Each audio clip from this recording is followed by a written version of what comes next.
আম্মাজান আয়েশা সিদ্দিকা রাদিয়াল্লাহু তাআলা আনহা বললেন, ইয়া রাসূলুল্লাহ, মেয়েরা জাহান্নামে কেন কেন এত বেশি? নবী বললেন, তিনটে কারণে মেয়েরা অধিক পরিমাণে জাহান্নামে যাবে। এক নম্বর কারণ তাশিরুল আশির, এক নম্বর কারণ স্বামীকে অস্বীকার করার কারণে, স্বামীর সঙ্গে দুর্ব্যবহার করার কারণে, স্বামীকে অমান্য করার কারণে, স্বামীকে হেয় করার কারণে, মানে স্বামীর সঙ্গে খারাপ আচরণের কারণে এক নম্বর কারণ। দু নম্বর কারণ পরনিন্দা, চুগলখড়ি, পরচর্চা, সন্দেহ করা, এই ধরনের অপরাধের কারণে। তিন নম্বর বেহায়া, বেলাপ্পানা, বেশরম হয়ে চলার কারণে। খালি মেয়েরা অনেক কারণে যা জাহান্নামে যাবে, কিন্তু তার মধ্যে মূল তিনটে কারণ। এক নাম্বার হলো স্বামীর সঙ্গে দুর্ব্যবহার করা। কিছু কিছু মহিলা আছে স্বামীরই একদম না ছাগল করে রেখেছে। হ্যাঁ, এখানে বসো, বসে রয়েছে, কি করতে মানে বলা যায় না, ঝগড়া বাঁধা, এখানে যাওয়া হবে না, যাওয়া হবে না, চুপ করে বসে রয়েছে। কারণ কিচ্ছু বললেই ওরে ওরে যা করবে না, এসি বেটাল গলা ধরে দেবো, ও দেখছি বাবা মরবে, লাস্টে জেল কেটে মরবো, তবে চুপ করে বসে রয়েছে। এই জন্য রাসূলুল্লাহ বলেছেন, মেয়েরা হলো বেঁকা হাড়ের তৈরি, বেশি ঢিলা দেও না, ও আরো বেঁকে যাবে, আর বেশি টাইট করো না, ফটাস করে ভেঙে যাবে। কারণ ও তো এমনি বেঁকা হাড়ের তৈরি। আদম আলাইহিস সালাতু ওয়াস সালামের বাম পাঁচরের হাড় দিয়ে বিবি হাওয়াকে বানানো। এই জন্য পাঁজরার হাড় কি সোজা, তো এইরকম কেরাচ্ছে। ও বেশি টাইট দিলি না, ফটাস করে ভেঙে যাবে, আবার ঢিলা দিলেও আস্তে আস্তে ব্যক্তি ব্যক্তির লৌকা হয়ে যাবে। সেই জন্যই ধীরে ধীরে নিয়ে যেতে হবে, বোঝাতে হবে, বোঝাতে হবে, নরম ভাষায় বোঝাতে হবে। রাসূলুল্লাহ বললেন, নাকিসাতুল আকল, মেয়েদের বুদ্ধি কম, মেয়েদের জ্ঞান কম। ও যদি বিএ পাস করুক না কেন, একটা ছেলে বিএ পাস করলে যে জ্ঞান হবে, একটা মেয়ে বিএ পাস করলে সেই জ্ঞান হবে না। কারণ এমনি নাকিসাতুল আকল, বিশ্ব নবী বলেছেন বুদ্ধি কম। তাই মেয়েরা অল্পেতেই দেখবেন এরা খারাপ পথে চলে যায়। এই জন্য রাসূলুল্লাহ বললেন, খুব সাবধান, খুব সাবধান। কোরআন শরীফে একটা আয়াত এসেছে, ইয়া আইয়ুহাল্লাযীনা আমানু ইজতানিবু কাসীরাম মিনাদ দন্নি ইন্না বা'দাদ দন্নি ইসমু ওয়া লা তাজাসসু ওয়া লা ইয়াগতাব বা'দুকুম বা'দা আইয়ুহিব্বু আহাদুকুম আইয়াকুলা লাহমা আখিহি মাইতান ফাকারিহতুমু। আমার আল্লাহ পাক আল্লাহ তাআলা বললেন, হে মুমিন মুসলমান, ইজতানিবু কাসীরাম মিনাজ জন্নি, তোমরা বেশি বেশি ধারণা করা থেকে নিজেকে সংযত রাখো। আর এই ধারণা বেশি কারা করে? মেয়েরা। একটু বাড়ি আসতে রাত হয়ে গেছে, কোথায় ছেলে, মনে হয় কোথায় মনে হয় ঠেকাও তুমি, এবার কিচ্ছু না, মনে হচ্ছে কোথায় গেছিলে, মনে হচ্ছে কি খেয়েছো, মনে হচ্ছে, এই মনে হচ্ছে মনে হচ্ছে মানে কি ধারণা? তোমার কাছে অথেন্টিক কোনো প্রমাণ আছে? ভাই এতে কি হয়, স্বামী স্ত্রীর মধ্যে একবার সন্দেহ ঢুকলে ভাই তাদের সংসার বরবাদি হয়ে যাবে। নবীজি কঠোর নিষেধ করেছেন, তোমরা এই সন্দেহ করতে যেও না যদি তোমার কাছে প্রমাণ না থাকে। ইজতানিবু কাসীরাম মিনাজ জন্নি, তোমরা ধারণা করা থেকে নিজেকে সংযত রাখো। ইন্না বা'দাজ জন্নি ইসমুন, অনেক ধারণা আছে যেটা তোমাদের জন্য গুনাহ। ওয়ালা তাজাসসু ওয়ালা ইয়াগতাব বা'দুকুম বা'দা, তোমরা মানুষের দোষগুলোকে এমন করে খুঁজে খুঁজে অন্বেষণ করতে যেও না। ওয়ালা ইয়াগতাব বা'দুকুম বা'দা, তোমরা একে অপরের গীবত গিল্লা করো না, এগুলো হলো বড় পাপ। আইয়ুহিব্বু আহাদুকুম আইয়াকুলা লাহমা আখিহি মাইতান ফাকারিহতুমু, তুমি কি পছন্দ করো তোমার মরা ভাইয়ের গোশত খেতে? তুমি কি পছন্দ করো তোমার মৃত ভাইয়ের গোশত খেতে? এটা ওই ধরনের পাপ। মানুষের উপরে সন্দেহ করা, গীবত করা, পরচর্চা করা, পরনিন্দা করা, এগুলো চরম পাপ। এগুলো করতে নেই, আল্লাহ সব নিষেধ করেছেন। আলহামদুলিল্লাহ আমার ভাইজান, আমার বাবাজি, সেজন্য আমি বলবো আল্লাহকে ভয় করুন। আসুন ফিরে আসি। আমি শুরু করেছিলাম যে নামাজ কালাম পড়ছে সেও বলছে মুসলমান, যারা দিনের উপরে নেই তারাও বলছে মুসলমান। আসলে মুসলমানকে, আসলে মুসলমানকে, তাহলে মুসলমান তো তাকেই বলে যে আল্লাহর কাছে নিজেকে সমর্পণ করে দিয়েছে, আল্লাহর কাছে নিজেকে সঁপে দিয়েছে। তাই বলবো আমার জওয়ান যুবক ভাই, আল্লাহ ওয়ালা দিনদার ভাই, আসুন আমরা আল্লাহকে ভয় করি, দিনের উপরে জমে থাকি, দিনটাকে মজবুতের সঙ্গে আঁকড়ে ধরি, কোরআন এবং সুন্নাহর উপরে জীবন গড়ি। নিশ্চিত আশা করা যায় আল্লাহ আমাদের ইহকালেও দেবেন শান্তি, আল্লাহ আমাদের পরকালেও দেবেন নাজাত ইনশাআল্লাহ। আল্লাহ কবুল করুন। আল্লাহ পাক আল্লাহ তাআলা আমাদের প্রতি রহম করুন। সকলে বলি আমিন সুম্মা আমিন। কিন্তু আমার মেয়ে আমাদের পাড়ার মক্তবে পড়ে, কি সুন্দর কোরআন পড়ছিল, কি সুন্দর কোরআন পড়ছিল। ভাই আনন্দ হওয়া উচিত, কিন্তু হয় না, দেইনি, পড়াইনি, পড়তে চাই না, নামাজ নেই, কালাম নেই, তাসবিহ নেই, তাহলিল নেই। কি হবে বাপ, কি হবে? আমাদের সন্তানগুলো সব পথ হারা হয়ে যাচ্ছে। আমি বলবো আমার ভাইজান, আমার বাবাজি, আমার নওজওয়ান, এসো ভাই ফিরে আসি, দিনের পথে ফিরে আসি। এসো ভাই দিনটাকে বুঝি, নিশ্চিত এর পিছনে অনেক লাভ রয়েছে। তুমি একটা সুন্দর জীবন ফিরে পাবে, তোমাকে একটা সুন্দর জীবন দেওয়া হবে, একটা সুন্দর জীবন যারে বলে। তুমি কোনো অসুবিধে নেই, তুমি তোমার গর্ব হবে, অহংকার হবে যে আমি আল্লাহর হুকুম মেনে চলি। 5 ওয়াক্ত নামাজ পড়বে, ফজরের জামাতে যাবে, এশার নামাজ আদায় করবে, তুমি হালাল পথে চলবে, হালাল খাবে, হালাল ব্যবসা করবে, হারাম সুদ ঘুষ তুমি খাবে না, তুমি মিথ্যা কথা বলবে না, তুমি বাটপারি করবে না, চগলখড়ি করবে না, রাহাজানি করবে না, গীবত গিল্লা করবে না, একটা সুন্দর জীবন তৈরি করবে। এটাই তো ইসলাম। বিশ্বনবী রাসূলুল্লাহ মেরাজ থেকে ফিরলেন, মেরাজ হলো আমার নবী একটা পবিত্র রাতে আল্লাহর দিদারে গেলেন। বিশ্বনবী ফিরে এসে বললেন, আল্লাহ আমাকে জান্নাত দেখিয়েছে, আমাকে জাহান্নাম দেখিয়েছে, জান্নাত জাহান্নাম দেখিয়েছে, তবে আমি জাহান্নামের ভিতরে গিয়ে দেখলাম অনেক মেয়েরা রয়েছে, নারীরা রয়েছে জাহান্নামের ভিতরে বেশি। আম্মাজান আয়েশা সিদ্দিকা রাদিয়াল্লাহু তাআলা আনহা বললেন, ইয়া রাসূলুল্লাহ, মেয়েরা জাহান্নামে কেন এত বেশি? নবী বললেন, 3টে কারণে মেয়েরা অধিক পরিমাণে জাহান্নামে যাবে। 1 নম্বর কারণ তাশিরুল আশির, 1 নম্বর কারণ স্বামীকে অস্বীকার করার কারণে, স্বামীর সঙ্গে দুর্ব্যবহার করার কারণে, স্বামীকে অমান্য করার কারণে, স্বামীকে হেয় করার কারণে, মানে স্বামীর সঙ্গে খারাপ আচরণের কারণে 1 নম্বর কারণ। 2 নম্বর কারণ পরনিন্দা, চগলখড়ি, পরচর্চা, সন্দেহ করা, এই ধরনের অপরাধের কারণে। 3 নম্বর বেহায়া, বেলাপ্পানা, বেশরম হয়ে চলার কারণে। খালি মেয়েরা অনেক কারণে যা জাহান্নামে যাবে, কিন্তু তার মধ্যে মূল 3টে কারণ। 1 নম্বর হলো স্বামীর সঙ্গে দুর্ব্যবহার করা। কিছু কিছু মহিলা আছে স্বামীরই একদম না ছাগল করে রেখেছে। হ্যাঁ এখানে বসো, বসে রয়েছে, কি করতে মানে বলা যায় না, ঝগড়া হবে, এখানে যাওয়া হবে না, যাওয়া হবে না, চুপ করে বসে রয়েছে। কারণ কিচ্ছু বললেই ওরে যা করবে না, বেশি বেটাল গলা ধরে দেবো, ও দেখতে পাবো মরবে, লাস্টে জেল কেটে মরবো, তো চুপ করে বসে রয়েছে। এই জন্য রাসূলুল্লাহ বলেছেন, মেয়েরা হলো বেঁকা হাড়ের তৈরি, বেশি ঢিলা দেও না, ও আরো বেঁকে যাবে, আর বেশি টাইট করো না, ফটাস করে ভেঙে যাবে, কারণ ও তো এমনি বেঁকা হাড়ের তৈরি। আদম আলাইহিস সালাতু ওয়াস সালামের বাম পাঁজরের হাড় দিয়ে বিবি হাওয়াকে বানানো। এই জন্য পাঁজরার হাড় কি সোজা, তো এইরকম কেরাচ্ছে, ও বেশি টাইট দিলি না ফটাস করে ভেঙে যাবে, আবার ঢিলা দিলেও আস্তে আস্তে ব্যক্তি নৌকা হয়ে যাবে। সেই জন্য ধীরে ধীরে নিয়ে যেতে হবে, বোঝাতে হবে, বোঝাতে হবে, নরম ভাষায় বোঝাতে হবে। রাসূলুল্লাহ বললেন, নাকিসাতুল আকল, মেয়েদের বুদ্ধি কম, মেয়েদের জ্ঞান কম।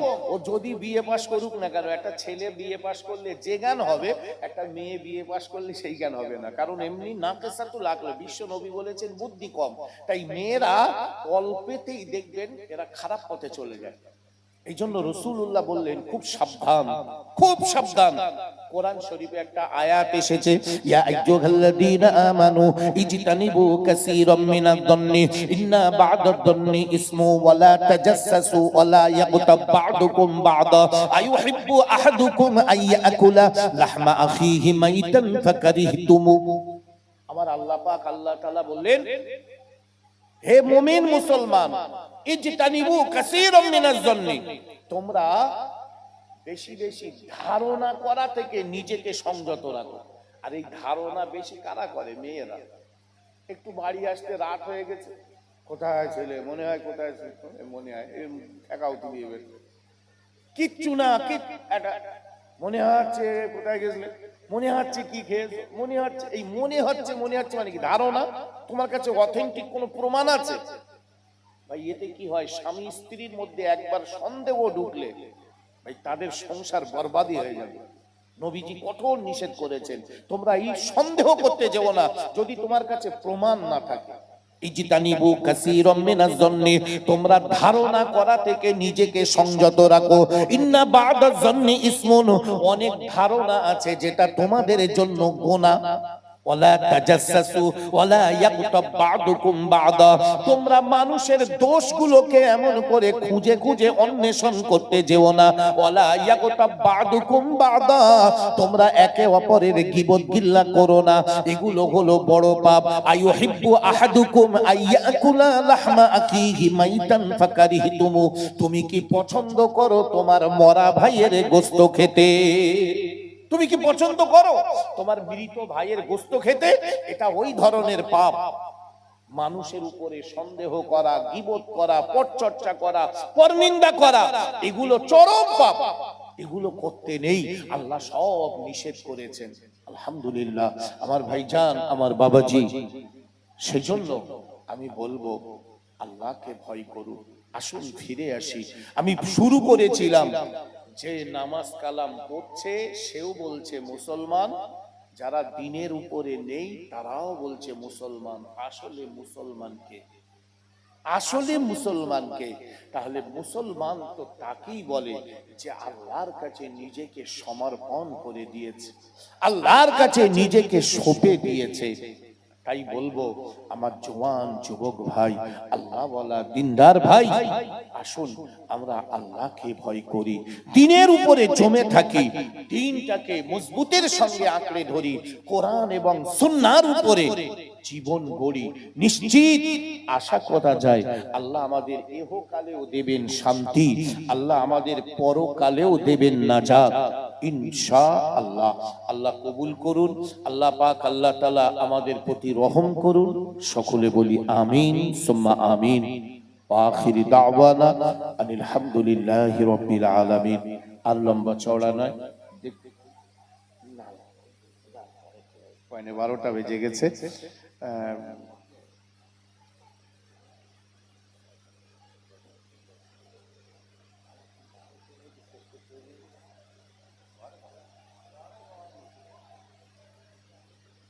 তো যাই হোক ভাই, আল্লাহ পাক আল্লাহ তাআলা বড় মেহেরবান। আমার 12টার মধ্যে দোয়া করতে কমপ্লিট করতে বলেছিল, আমি সেই লক্ষ্যেই 12টায় আমি ইতি করছিলাম। তো ঠিক আছে, আর 2-10 মিনিট আলোচনা করি, প্রস্তুতি তারে নেওয়া কমপ্লিট হোক।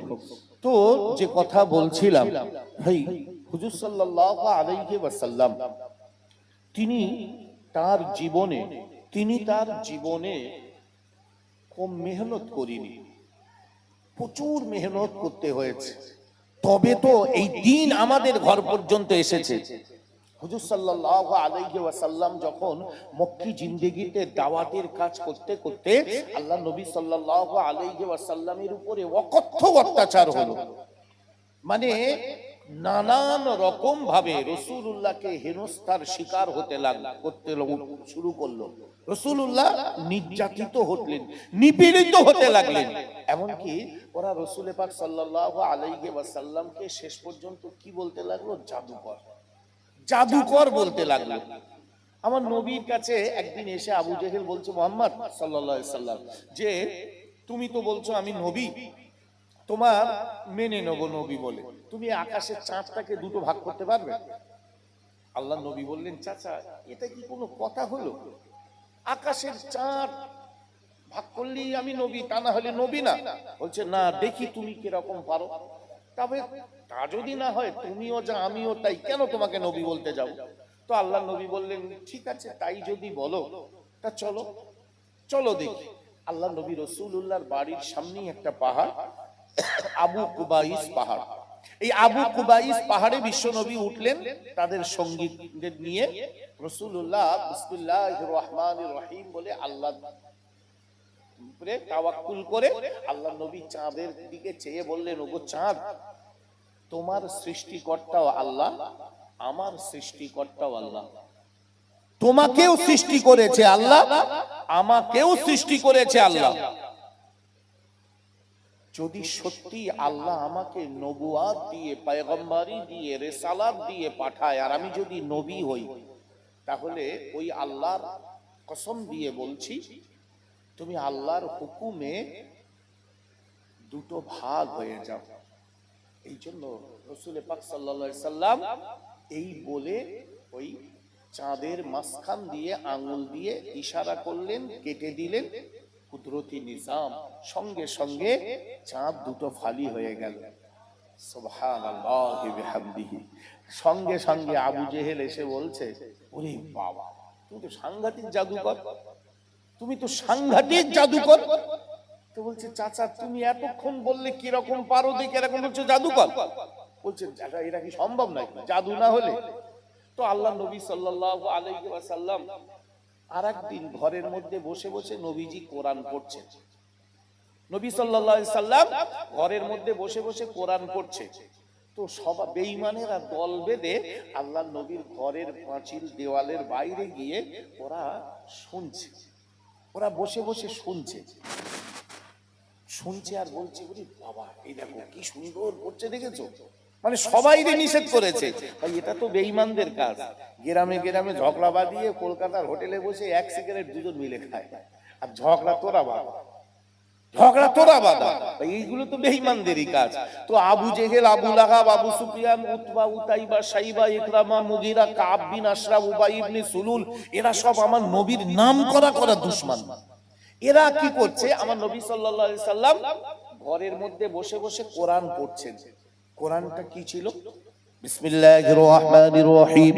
ওয়াশ-শামসি ওয়া দুহাহা ওয়াল কমারি ইযা তালাহা ওয়ান নাহারি ইযা জাল্লাহা ওয়াল লাইলি ইযা ইয়াগশাহা ওয়াস সামাই ওয়া মা বানাহা ওয়াল আরদি ওয়া মা তাহাহা ওয়া নাফসি ওয়া মা সাওয়াহা ফাআলহামাহা ফুজুরাহা ওয়া তাকওয়াহা قد أفلح من زكاها وقد خاب من دساها كذبت ثمود بطغواها إذ انبعث أشقاها فقال لهم رسول الله ناقة الله وسقياها فكذبوه فعقروها فدمدم عليهم ربهم بذنبهم فسواها ولا يخاف عقباها। সব আয়াতের শেষে হা হা হা দিয়ে শেষ। ভাই আমরা ছোটবেলায় একটা কবিতা পড়েছিলাম, সেই সম্ভবত ক্লাস 4-এ। কতদিন ভাবে ফুল উড়ে যাব কবে, যেটা খুশি সেটা যাব ভারী মজা হবে। তাই ফুল একদিন মেলে দিল টানা, প্রজাপতি হলে তারে কে করিবে মানা। এই হবে কবে ডানা মানা এটা কবিদের ঢং। আমাদের ছোট গায়ে ছোট ছোট ঘর, থাকি সেটা সবে মিলে নাহি কেহ পর। পাড়ার সকল ছেলে মোরা ভাই ভাই, একসাথে খেলি আর পাঠশালে যাই। এই খাই যাই ভাই, এসব কবিদের একটা ঢং, শুনতে খুব ভালো লাগে। তো আল্লাহর কোরআন কি সুন্দর বলছে দেখেন, ওয়াশ-শামসি ওয়া দুহাহা ওয়াল কমারি ইযা তালাহা ওয়ান নাহারি ইযা জাল্লাহা। সব আয়াতের শেষে হা হা হা হা দিয়ে শেষ করেছে। ওরা তখন বলছে, এই মোহাম্মদ কবি হয়ে গেছে, এইটা কবি হয়ে গেছে। জীবনে স্কুলে গেল না, মাদ্রাসায় লেখাপড়া শিখতে গেল না, আর ওই কবি হয়ে গেছে। সঙ্গে সঙ্গে আমার আল্লাহ পাক আল্লাহ তাআলা বলেন, ও জিবরাইল তুমি চলে যাও, আমার নবীর কাছে চলে যাও। ওরা আমার নবীকে কবি বলছে, আমার নবীকে ওরা কবি বলছে। না না, তুমি ওদের জবাব দিতে বলো, ওমা হুয়া বিকাউলি শাইর কলিলাম মা তুমিনুন। আল্লাহ নবী এই আয়াতটা আবার পড়লেন। তখন আবু জেহেল বলছে, ওই দেখো আমরা পিছনে বলা বলি করছি আর মোহাম্মদ জবাব দিচ্ছে আমাদের কথা। ও তো আমাদের দেখতে পাইনি, ও তো ঘরের ভিতরে ওই দিক ফিরে রয়েছে, আর আমরা তো দেওয়ালের বাইরে এই দিকে রয়েছি, দেখতে পেলেও কি করে? নিশ্চয়ই জ্যোতিষী না হলে এরকম হয়? জ্যোতিষীরা হলে বুঝতে পারে। তাহলে নিশ্চিত আগে বলছিলাম কবি, এখন বলছে কি জ্যোতিষ। সঙ্গে সঙ্গে আল্লাহ আবার বলে দিলেন, ও জিবরাইল তুমি আবার জবাব দিতে বলো, ওয়ালা বিকাউলি কাহিন কলিলাম মা তাযাক্কারুন। না না, এ কোনো জ্যোতিষীর জ্যোতিষবিদ না, এ কোরআন পাক। আরে সাহায্য করে আল্লাহ। কলিলাম মা তাযাক্কারুন, খুব কম লোক এই ব্যাপারে চিন্তা ভাবনা করে। তখন ওরা আমার নবীকে বললে, তাহলে নিশ্চিত জাদুকর, এ জাদু না হলে সব বুঝতে পারি কি করে? আমরা পিছনে যা বলা বলি করছি সব জবাব দিয়ে দিচ্ছে। নবীর মনটা খুব খারাপ হয়ে গেল। নবীজির মনটা খুব খারাপ হয়ে গেল যে আমি আল্লাহর কোরআন পড়ছি আর এরা আমারে জাদুকর জাদুকর। আমি কি জাদুকর? না না, আমার আল্লাহর সাহায্য নিয়ে বলছি আর এরা আমার জাদুকর বলছে। নবীর মনে মনে এরকম একটা কথা এলো। সঙ্গে সঙ্গে আমার আল্লাহ বলেন, হে নবী তোমাকে শুধু ওরা একা জাদুকর বলিনি, তোমার আগে যত নবী যত রসুল যত পয়গম্বর এসেছে সব নবী রসুলরা যখন এমন করে তাদের মুজিজা দেখিয়েছে সবাইকে ওরা জাদুকর বলেছে। তোমার আগে একজন নবী ছিল, নবী মুসা আলা নবিয়িনা আলাইহিস সালাম, তাকেও তো বলেছিল জাদুকর। নবী মুসার হাতে ছিল একটা লাঠি। আমি আল্লাহ জিজ্ঞাসা করেছিলাম, ওমা তিলকা বিয়ামিনিকা ইয়া মুসা, হে নবী মুসা বলো বলো তোমার হাতে ওটা কি, তোমার ডান হাতে ওটা কি? নবী মুসা বলেছিলেন, ক্বালা হিয়া আসায়া আতাওয়াক্কাউ আলাইহা ওয়া আহুশু বিহা আলা গনামি ওয়া লিয়া ফিহা মাআরিবু উখরা। নবী মুসা সুযোগ পেয়েছে আল্লাহর সাথে কথা বলা। ভাই বন্ধু বন্ধুর সাথে কথা বললে তাড়াতাড়ি ফুরোয়, ব্যাটারি শেষ হয়ে যাবে, কথা শেষ হবে না, চার্জে গুঁজে দিয়ে কথা বলে। তার মানে বন্ধুর সাথে কথা অত সহজে হয়? আল্লাহ কথা বলছে, নবী মুসা দেখছে যত বেশি বলা যায়। আল্লাহ জিজ্ঞেস করেছে তোমার ডান হাতে ওটা কি? এক কথায় তো বললে মিটে যেত, লাঠি। কিন্তু নবী মুসা কি জবাব দিচ্ছেন? ক্বালা হিয়া আসায়া আতাওয়াক্কাউ আলাইহা, এটা আমার লাঠি, আমি ঠেস দিয়ে দাঁড়াই। আতাওয়াক্কাউ আলাইহা, আমি এর উপরে ঠেস দিয়ে দাঁড়াই। ওয়া আহুশু বিহা আলা গনামি, আমার ছাগলের জন্য আমি পাতা খড় পাড়ি। ওয়ালিয়া ফিহা মাআরিবু উখরা, আমি এটা করি ওটা করি, কত কি না করি। আল্লাহ বললেন আমি কি অত জিজ্ঞেস করেছি? শুধু বলেছি হাতে ওটা কি, তুমি বলো লাঠি। তা লাঠি আমি ঠেস দিয়ে দাঁড়াই, ছাগলের পাতা পাড়ি, এটা করি। তো নবী মুসা বলছে আশুক আর মাসুকের কথা একটু বলিতে ভালো লাগে, মানে যত আল্লাহর সাথে একটু কথা বলা যায়। তো আল্লাহ বললেন, নবী মুসা তোমার হাতের ওই লাঠির ক্ষমতা জানো? নবী মুসা বললেন তা তো আল্লাহ জানিনি। বললে অচিরেই তুমি দেখতে পাবে খেলা, একটু পরেই তুমি খেলা দেখবে, দাঁড়াও। নবী মুসা আলাইহিস সালাম ফেরাউনকে দাওয়াত দিল, কলমার দাওয়াত। তো ফেরাউন নবী মুসাকে ওই জাদুকর জাদুকর করে। তো একদিন নবী মুসা বললেন, আচ্ছা তুমি তো আমাকে শুধু বলো জাদুকর, তা তোমার জাদু বড় না আমার জাদু বড়? একবার চলো তুমি ময়দানে যাওয়া যাক, দেখি কার জাদু বড়। তো নবী মুসাকে ফেরাউন বলছে, আনা রব্বুকুমুল আলা, তুমি কোন খোদার কথা বলছো? আমি হলাম সব থেকে বড় খোদা। নাউজুবিল্লাহ মিন যালিক। বলল আনা রব্বুকুমুল আলা, আমি তো সব থেকে বড় খোদা, আবার খোদাকে? তো বললো ঠিক আছে একবার দেখা যাক না, চলো ময়দানে চলো। তো এক ময়দানে গিয়েছে, খোলা ময়দান। ফেরাউন ওর 100 জাদুকরদের বলেছে নবী মুসার দিকে সাপ তৈরি করে ছেড়ে দাও। তো নবী মুসা আলাইহিস সালাম একা দাঁড়িয়ে রয়েছে, আর এদিকে ওই 100 জাদুকর অনর্গল সাপ তৈরি করে ছেড়ে দিচ্ছে। নবী মুসা বলছে আল্লাহ তুমি ছাড়া আমার কেউ নেই, আমার তো তুমি। আল্লাহ এবার আমি কি করব?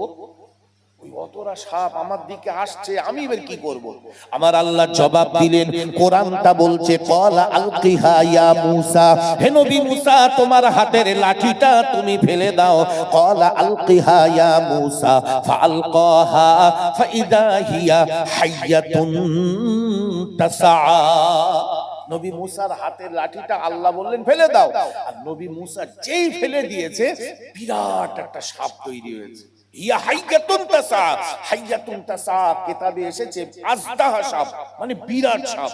সেই সাপ ওই ফেরাউনের জাদুকরের সাপগুলো ধরে আর খায়, ধরে আর খায়, ধরে আর খায়।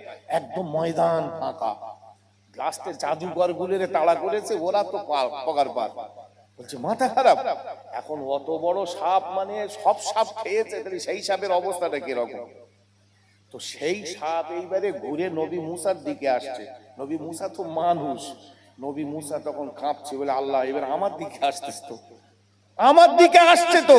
আল্লাহ বললেন মুসা তুমি ভয় করো না, ক্বালা খুযহা ওয়ালা তাখাফ সানুঈদুহা সিরাতাহাল উলা। সব কোরআন শরীফ কি সুন্দর আল্লাহ বলে দিলেন। আল্লাহ বলেন হে নবী মুসা রে, ক্বালা খুযহা তুমি ওইটাকে পাকড়ে ধরো, ওই সাপটাকে ধরো। ক্বালা খুযহা ওয়ালা তাখাফ ভয় করো না, ভয় করো না, ওইটাকেই তুমি জাপটে ধরো। সানুঈদুহা সিরাতাহাল উলা। যেই না সাপ, মানে সাপটাকে ধরেছে, ভয় ভয় করে যেই ধরেছে, সানুঈদুহা সিরাতাহাল উলা, সাপ আবার আগের জায়গায় ফিরে এসেছে। জোরে বলি সুবহানাল্লাহ। আল্লাহু আকবার। ভাই আল্লাহ এই ঘটনাটা আমাদের নবীকে শুনিয়ে বলল, হে নবী তোমারে কি একা জাদুকর বলছে? সব নবীরে জাদুকর বলেছে। আদ জাতির কাছে হুদ আলাইহিস সালাতু ওয়াস সালামকে পাঠালেন। এই আদ জাতি হুদ আলাইহিস সালামকে মানতে চাচ্ছিল না। তারা একটা ফন্দি আঁকলো, ফন্দি এঁটে বলল, ওগো হুদ তুমি এক কাজ করো না, তোমাকে আমরা নবী বলে মানবো, এই পাহাড়ের ভিতর থেকে যদি একটা 10 মাসের গাভীন একটা উট তুমি বার করতে পারো। আচ্ছা বলেন দিন, পাহাড় পাথর, এই পাথরের ভেতর থেকে 10 মাসের একটা মানে গর্ভবতী উট বার করতে হবে, এটা কি সম্ভব? কিন্তু হুদ আলাইহিস সালাতু ওয়াস সালাম বললেন, তাই তোমরা বলছো, ঠিক আছে ঠিক আছে। ভাই আমরা কি হইলি, আমরা হইলে মান্নত করতুম, দরগায় একটা ছাগল দিচ্ছি, যদি একটা উট বেরো, নাউজুবিল্লাহ। মুসলমান কপাল ফাটা, এরা মান্নত করে। বিশাল খাসিলে দরগায় গিয়ে বসে রয়েছে, বিশাল খাসি নিয়ে দরগায় গিয়ে বসে রয়েছে। এরা একবারও বোঝে না যে কার কাছে চাইতে হয় মান্নত, এই মান্নত করতে হয়। ভাই মান্নত করা যায়, মান্নত নিষেধ নেই, কিন্তু মান্নত করতে হবে আল্লাহর জন্য। হ্যাঁ তুমি মান্নত করো, আমি আল্লাহর জন্য একটা মসজিদ তৈরি করে দেবো, বলে ও ফলে পানি ওঠে না, মাথা খারাপ। মসজিদে চাঁদা চাইতে গেলে 1.5 টাকার বেশি দিতে চায় না। মান্নত করো, তুমি আল্লাহর ঘর তৈরি করে দেবে একটা। তুমি মান্নত করো, এই পাড়ার অনেক মুসলিম বাস করে, রাস্তাটা ভালো না, আমি মোটামুটি 5 লাখ টাকা খরচ করে রাস্তাটা সুন্দর করে দেবো। ওই গরিব পাড়ায় ওখানে মানুষ একটু অভাবী, ওদের একটা ডিপ টিউবওয়েল বসিয়ে দেবো।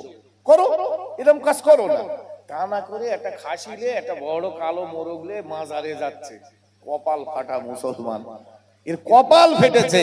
তো হুদ আলাইহিস সালাতু ওয়াস সালাম কি করলেন, আল্লাহর কাছে দোয়া করলেন। অনেক লম্বা ঘটনা, তো সে সব কোরআন শরীফে রয়েছে। আসলে কোরআন পড়তে হবে, কোরআন পড়তে হবে। এই হুদ আলাইহিস সালাম এমন করে তিনি আল্লাহর কাছে বললেন, আল্লাহ পাক বললেন ঠিক আছে এক কাজ করো, তুমি ওদেরকে সব এক জায়গায় করো, আর ওই পাহাড়টার পাশে তুমি এসো। হুদ আলাইহিস সালাম সবাইকে ডাকলেন, সবাই আসলো। তিনি আল্লাহর উপরে তাওয়াক্কুল করে শুধু বললেন, আল্লাহ ওরা সব এসে গেছে, এবার তুমি তোমার খেলা তুমি দেখাও। বিশ্বাস করুন আমি গল্প বলিনি, কোরআন বলছে।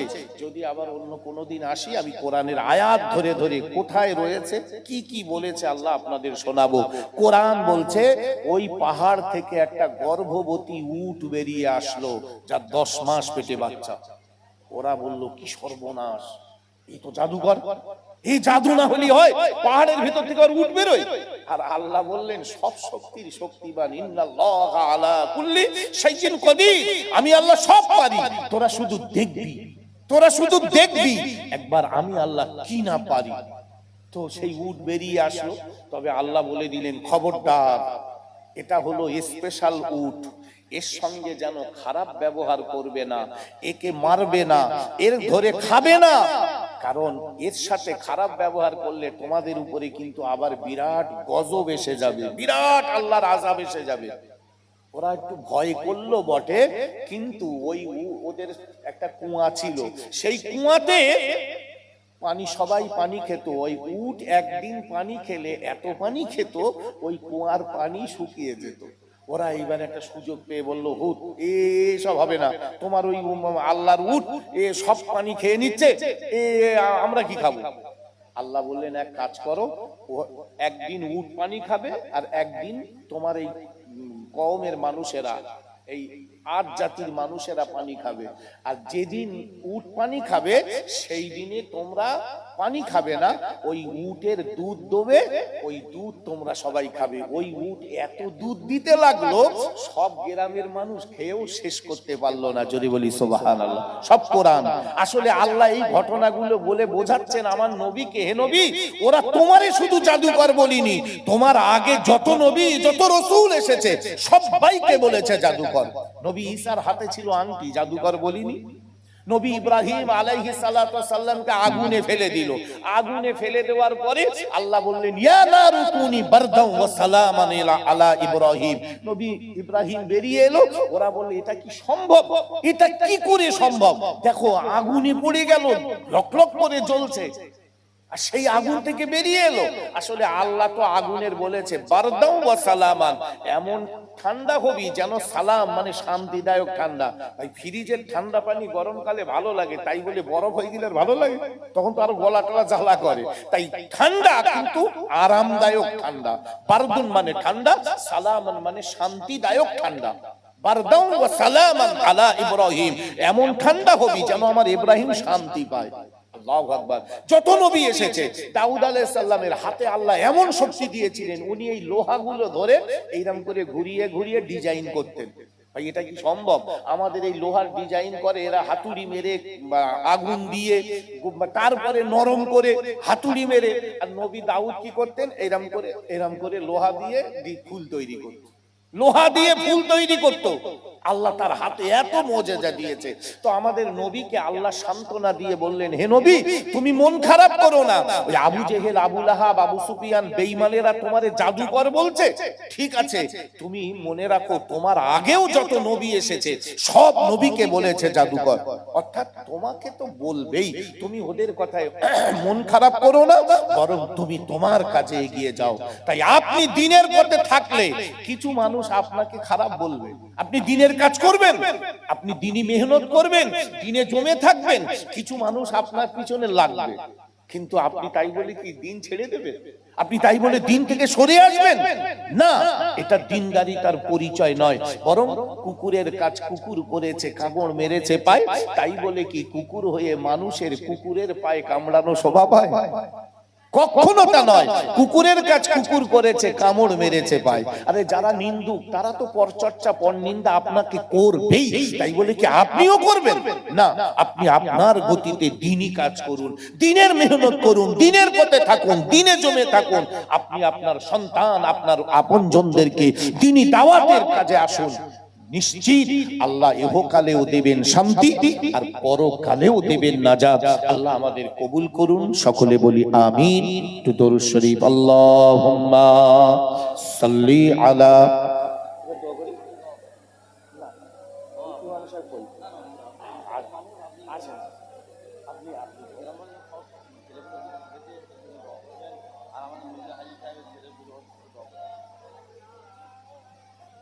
بلغ العلا بكماله كشف الدجى بجماله حسنت جميع خصاله صلوا عليه وآله اللهم صل على سيدنا مولانا محمد وعلى آل سيدنا مولانا محمد.